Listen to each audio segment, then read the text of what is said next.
दिलीप माने यांच्या भाजप प्रवेशानंतर आमदार सुभाष देशमुख यांनी प्रतिक्रिया दिली आहे। यात त्यांनी दिलीप माने हे पटवून देण्यात हुशार असल्याचं सांगितलं। तसंच त्यांनी सोलापूर बाजार समितीच्या निवडणुकीत आमचाच विजय झाल्याचं सांगितलं। देशमुख यांनी या पत्रकार परिषदेत आपलं म्हणणं स्पष्ट केलं। बघा काय म्हणाले देशमुख।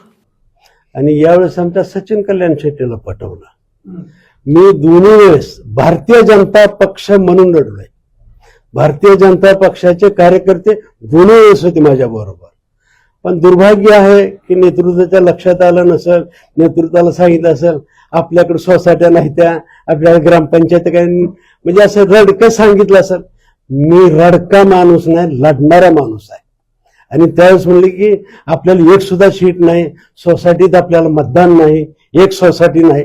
मी अभिमानाने सांगतो बाजार समिती नैतिक दृष्ट्या मीच जिंकलेलो आहे। जिथं एक सोसायटी नाही तिथं 450-500 मतदान सोसायटीचं झालंय।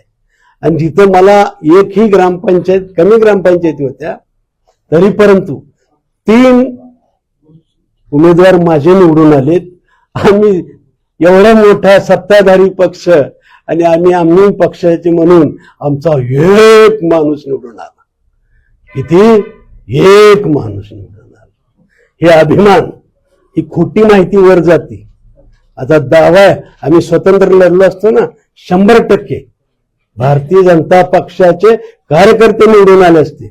आमच्या कार्यकर्त्यावरती ठराविक जणांनी अन्याय केला असं माझं मत आहे।